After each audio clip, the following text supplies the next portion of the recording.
This country is in the middle of a recession for a lot of people. Michigan knows about it. Poor people know about it. The middle class knows about it. Wall Street doesn't know about it. Washington, D.C. doesn't know about it. But it's because of the monetary system and the excessive spending. It's no joke. He is America's last true statesman, and he has actually been saying the same thing for the past 30 years about what our federal government needs to do to serve the people. That is, namely, follow the Constitution. The Federal Reserve credit created during the last 8 months has not stimulated economic growth in technology or the industrial section, but a lot of it ended up in the expanding real estate bubble. This too will burst, as all bubbles do. How could it be that you knew this on the banking committee in 2003 and nobody else did?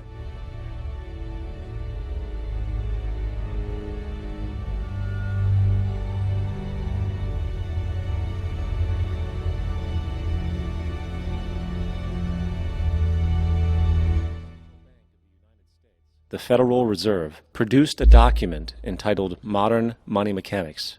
This publication detailed the institutionalized practice of money creation as utilized by the Federal Reserve and the web of global commercial banks it supports. On the opening page, the document states its objective. The purpose of this booklet is to describe the basic process of money creation in a fractional reserve banking system. It then proceeds to describe this fractional reserve process through various banking terminology, a translation of which goes something like this. The United States government decides it needs some money, so it calls up the Federal Reserve and requests, say, $10 billion. The Fed replies saying, sure, we'll buy $10 billion in government bonds from you. So the government takes some pieces of paper, paints some official-looking designs on them, and calls them Treasury bonds. Then it puts a value on these bonds to the sum of $10 billion and sends them over to the Fed. In turn, the people at the Fed draw up a bunch of impressive pieces of paper themselves, only this time calling them Federal Reserve notes, also designating a value of $10 billion to the Fed. The Fed then takes these notes and trades them for the bonds. Once this exchange is complete, the government then takes the $10 billion in Federal Reserve notes and deposits it into a bank account. And upon this deposit, the paper notes officially become legal tender money, adding $10 billion to the U.S. money supply. And there it is. $10 billion in new money has been created. Of course, this example is a generalization, for, in reality, this transaction would occur electronically, with no paper used at all. In fact, only 3% of the U.S. money supply exists in physical currency. The other 97% essentially exists in computers alone. Now, government bonds are, by design, instruments of debt. And when the Fed purchases these bonds, with money it essentially created out of thin air, the government is actually promising to pay back that money to the Fed. In other words, the money was created out of debt. This mind-numbing paradox of how money or value can be created out of debt or a liability will become more clear as we further this exercise. So, the exchange has been made and now $10 billion sits in a commercial bank account. Here's where it gets really interesting. For as based on the fractional reserve practice, that $10 billion deposit instantly becomes part of the bank's reserves, just as all deposits do. And regarding reserve requirements, as stated in Modern Money Mechanics, a bank must maintain legally required reserves equal to a prescribed percentage of its deposits. It then quantifies this by stating, under current regulations, the reserve requirement against most transaction accounts is 10%. This means that with a $10 billion deposit, 10%, or $1 billion, is held as the required reserve, while the other $9 billion is considered an excessive reserve and can be used as the basis for new loans. Now, it is logical to assume that this $9 billion is literally coming out of the existing $10 billion deposit. However, this is actually not the case. What really happens is that the $9 billion is simply created out of thin air on top of the existing $10 billion deposit. This is how the money supply is expanded. As stated in Modern Money Mechanics, of course they, the banks, do not really pay out loans from the money they receive as deposits. If they did this, no additional money would be created. What they do when they make loans is to accept promissory notes, loan contracts, in exchange for credits, money, to the borrower's transaction accounts. In other words, the $9 billion can be created out of nothing simply because there is a demand for such a loan and that there is a $10 billion deposit to satisfy the reserve requirements. Now, let's assume that somebody walks into this bank and borrows the newly available $9 billion.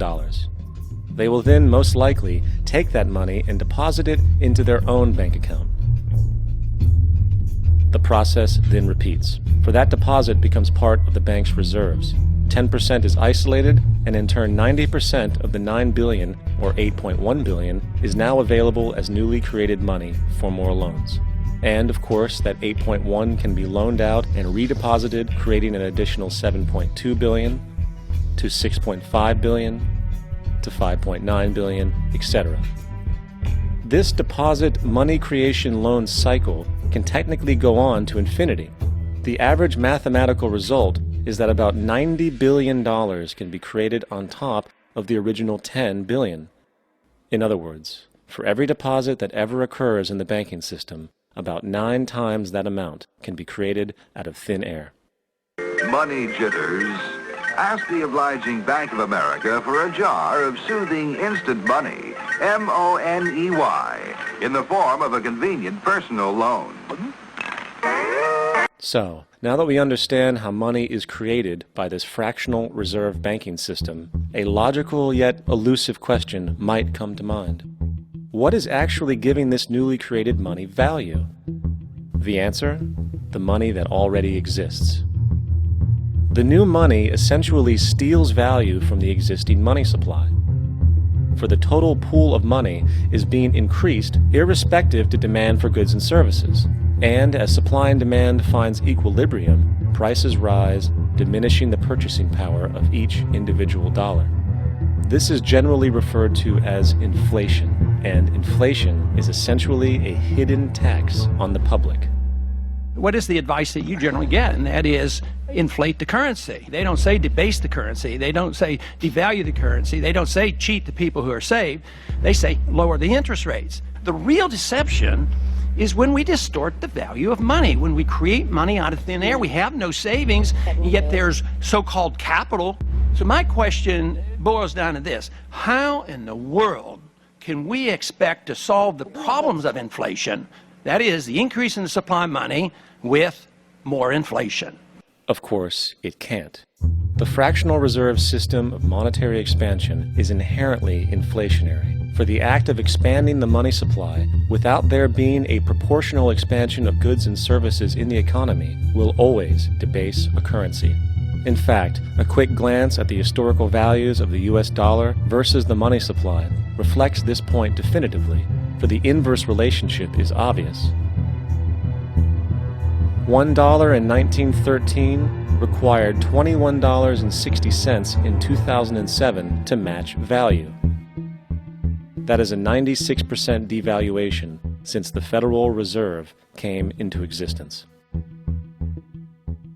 Now, if this reality of inherent and perpetual inflation seems absurd and economically self-defeating, hold that thought, for absurdity is an understatement in regard to how our financial system really operates.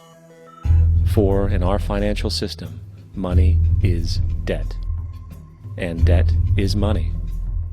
Here is a chart of the U.S. money supply from 1950 to 2006. Here is a chart of the U.S. national debt for the same period. How interesting it is that the trends are virtually the same. For the more money there is, the more debt there is. The more debt there is, the more money there is. To put it a different way, every single dollar in your wallet is owed to somebody by somebody. For remember, the only way the money can come into existence is from loans. Therefore, if everyone in the country were able to pay off all debts, including the government, there would not be $1 in circulation.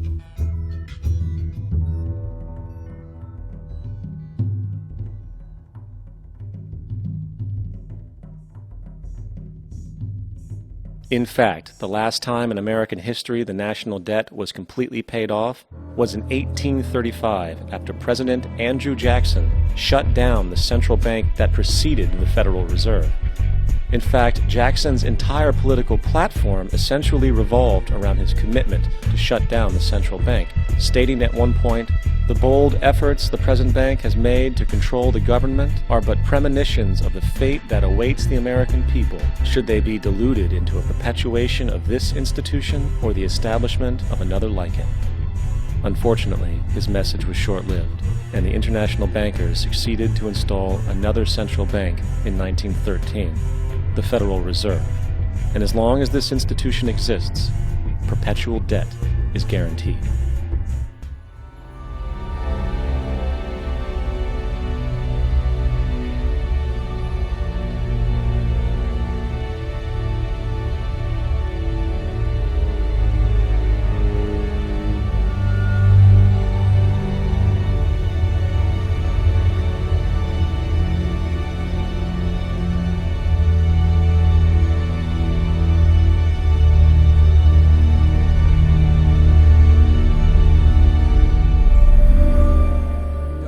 Government, in your opinion, have a role in stimulating the economy?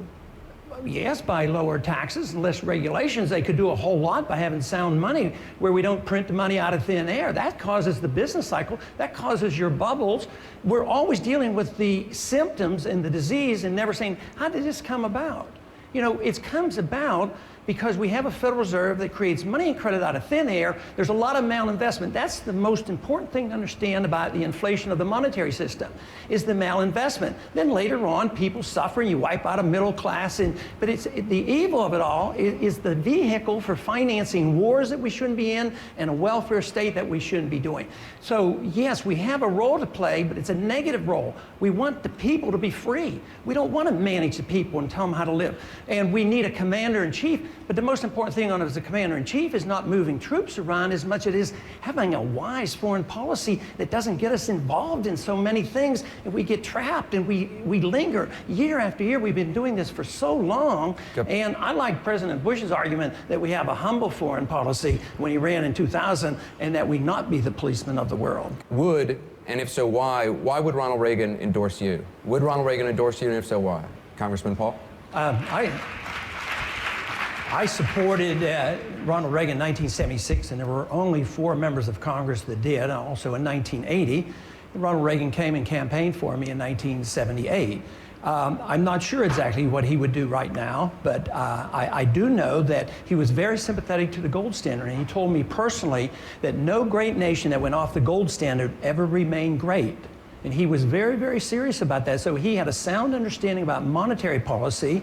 And for that reason, I would say look to Ronald Reagan's ideas on money, because he too was concerned about runaway inflation and what it does to a country when you ruin the currency. And that's what's happening today. The dollar is going down, and our country is going to be on the ropes if we don't reverse that trend.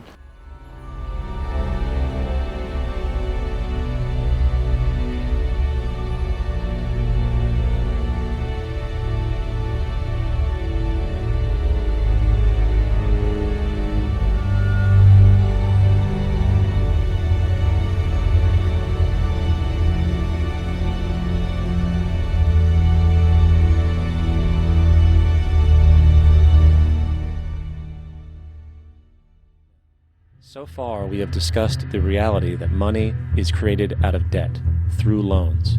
These loans are based on a bank's reserves, and reserves are derived from deposits. And through this fractional reserve system, any one deposit can create 9 times its original value, in turn debasing the existing money supply, raising prices in society.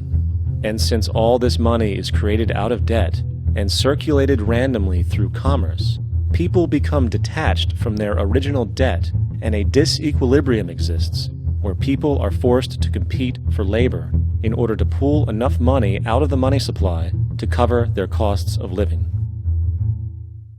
As dysfunctional and backwards as all of this might seem, there is still one thing we have omitted from this equation.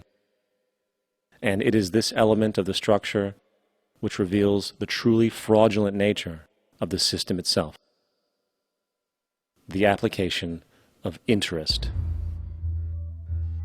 When the government borrows money from the Fed, or when a person borrows money from a bank, it almost always has to be paid back with accrued interest. In other words, almost every single dollar that exists must be eventually returned to a bank with interest paid as well. But if all money is borrowed from the central bank and is expanded by commercial banks through loans, only what would be referred to as the principal is being created in the money supply. So then, where is the money to cover all of the interest that is charged? Nowhere. It doesn't exist. The ramifications of this are staggering, for the amount of money owed back to the banks will always exceed the amount of money that is available in circulation. This is why inflation is a constant in the economy, for new money is always needed to help cover the perpetual deficit built into the system, caused by the need to pay the interest. What this also means is that mathematically, defaults and bankruptcy are literally built into the system, and there will always be poor pockets of society that get the short end of the stick. An analogy would be a game of musical chairs, for once the music stops, somebody is left out to dry. And that's the point. It invariably transfers true wealth from the individual to the banks. For if you are unable to pay for your mortgage, they will take your property. This is particularly enraging when you realize that not only is such a default inevitable due to the fractional reserve practice, but also because of the fact that the money that the bank loaned to you didn't even legally exist in the first place. In 1969, there was a Minnesota court case involving a man named Jerome Daley, who was challenging the foreclosure of his home by the bank which provided the loan to purchase it. His argument was that the mortgage contract required both parties, being he and the bank, each put up a legitimate form of property for the exchange. In legal language, this is called consideration. Mr. Daley explained that the money was, in fact, not the property of the bank, for it was created out of nothing as soon as the loan agreement was signed. Remember what modern money mechanics stated about loans? What they do when they make loans is to accept promissory notes in exchange for credits.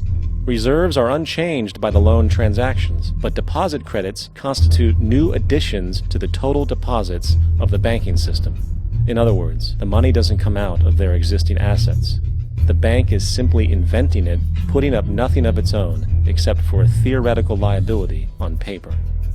As the court case progressed, the bank's president, Mr. Morgan, took the stand, and in the judge's personal memorandum, he recalled that the plaintiff, bank's president, admitted that, in combination with the Federal Reserve Bank, did create the money and credit upon its books by bookkeeping entry. The money and credit first came into existence when they created it. Mr. Morgan admitted that no United States law or statute existed which gave him the right to do this. A lawful consideration must exist and be tendered to support the note.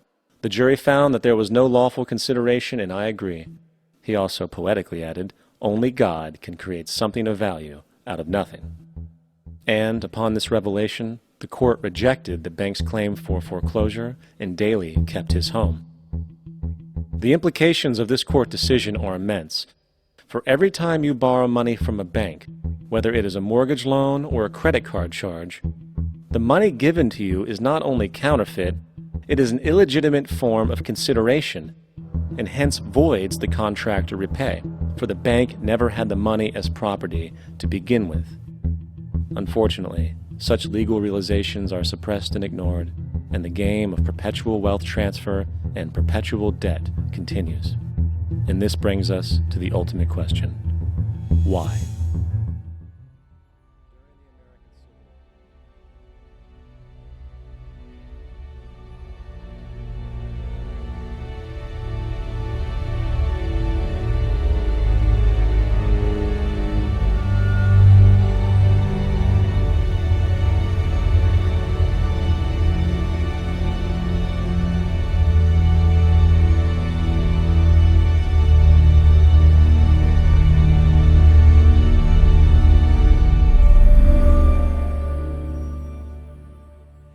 think that the most important ingredients in this country that made us great was our founders understood what liberty meant. And that is what we need. We have deserted that. We have drifted a long way. It involves our right to our life, right to our liberty. We ought to be able to keep the fruits of our labor. We ought to understand property rights. We ought to understand contract rights. We ought to understand what sound money is all about. And we ought to understand what national defense means. That means defending this country.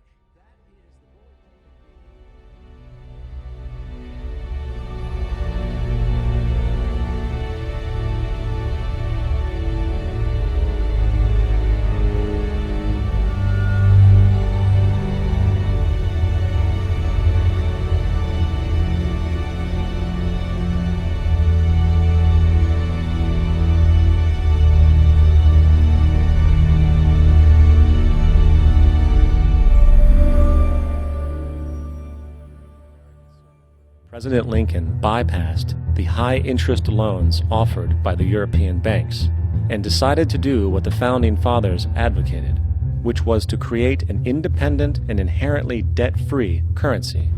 It was called the greenback.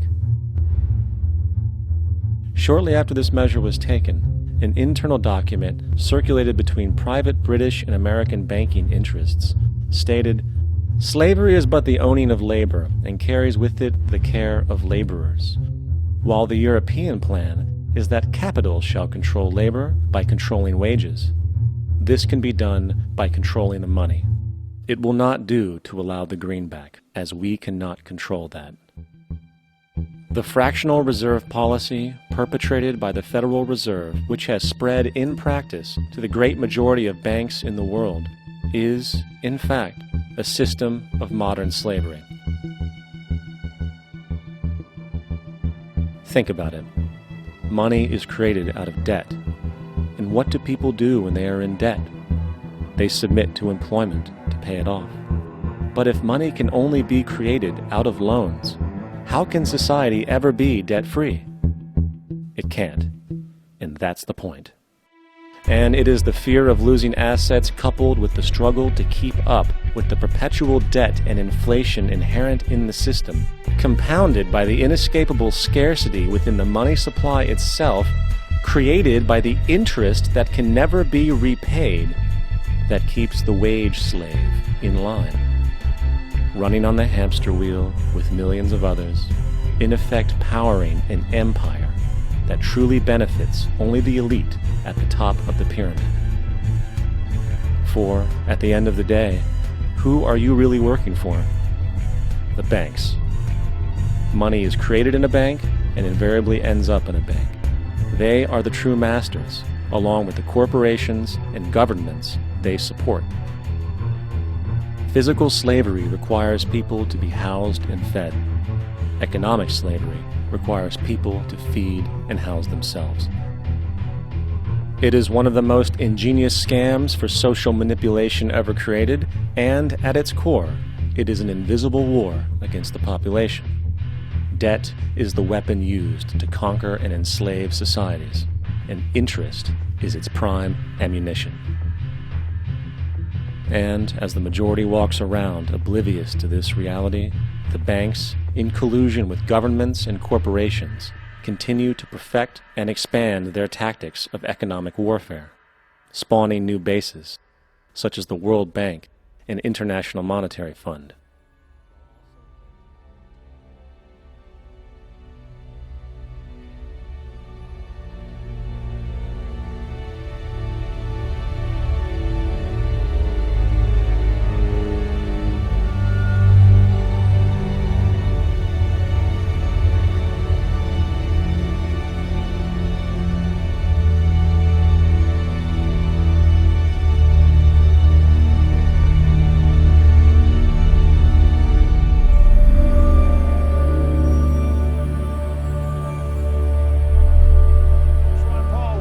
Very happy tonight to have all the conversation about Bernanke and the Federal Reserve and the need to audit the Federal Reserve, which is an issue he's been pioneering for, I guess, 30 years now. Congressman Paul was right on that.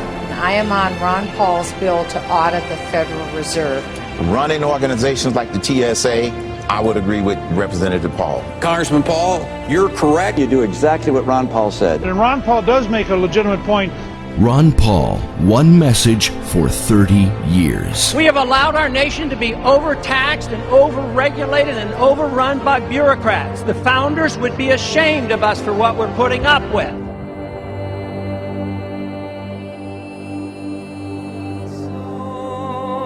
As we gather together in solidarity to express a feeling of mass injustice, we must not lose sight of what brought us together. We write so that all people who feel wronged by the corporate forces of the world can know that we are your allies. As one people, united, we acknowledge the reality that the future of the human race requires the cooperation of its members, that our system must protect our rights, and upon corruption of that system, it is up to the individuals to protect their own rights and those of their neighbors, that the democratic government derives its just power from the people, but corporations do not seek consent to extract wealth from the people and the earth, and that no true democracy is attainable when the process is determined by economic power. We come to you at a time when corporations, which place profit over people, self-interest over justice, and oppression over equality, run our governments. We have peaceably assembled here, as is our right, to let these facts be known. They have taken our houses through an illegal foreclosure process despite not having the original mortgage. They have taken bailouts from taxpayers with impunity and continue to give executives exorbitant bonuses. They have perpetuated inequality and discrimination in workplaces based on age, the color of one's skin, sex, gender identity, and sexual orientation. They have poisoned the food supply through negligence and undermined the farming system through monopolization. They have profited off the torture, confinement, and cruel treatment of countless animals and actively hide these practices. They have continuously sought to strip employees of the right to negotiate for better pay and safer working conditions. They have held students hostage with tens of thousands of dollars of debt on education, which is itself a human right. They have consistently outsourced labor and used that outsourcing as leverage to cut workers' health care and pay. They have influenced the courts to achieve the same rights as people with none of the culpability or responsibility. They have spent millions of dollars on legal teams that look for ways to get them out of contracts in regards to health insurance.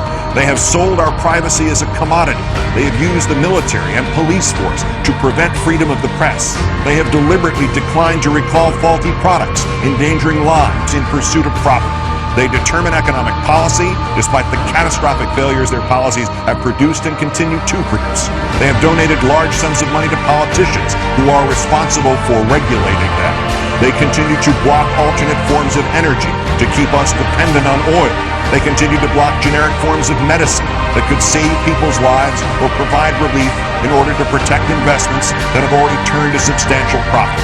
They have purposely covered up oil spills, accidents, faulty bookkeeping, and inactive ingredients in pursuit of profit. They purposefully kept people misinformed and fearful through their control of the media. They have accepted private contracts to murder prisoners, even when presented with serious doubts about their guilt. They have perpetuated colonialism at home and abroad. They have participated in the torture and murder of innocent civilians overseas.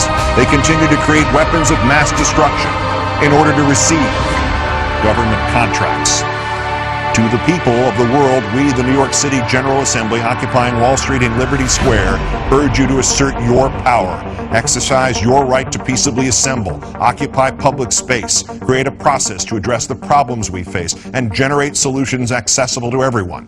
To all communities that take action and form groups in the spirit of direct democracy, we offer support, documentation, and all of the resources at our disposal.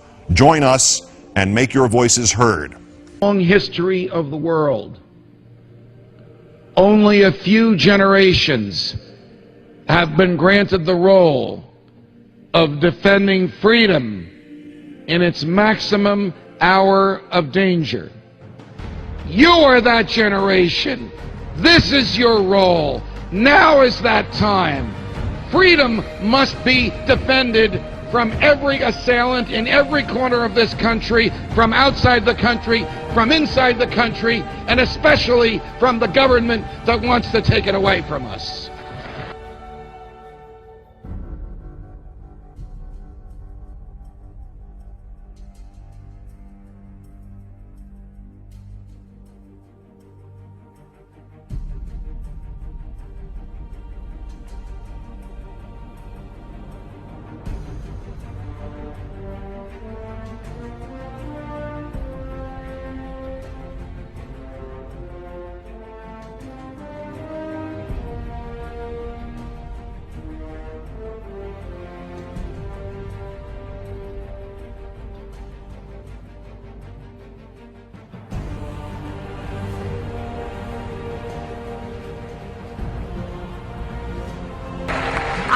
ideas spread. They can't stop them. An idea whose time has come cannot be stopped by any army or any government.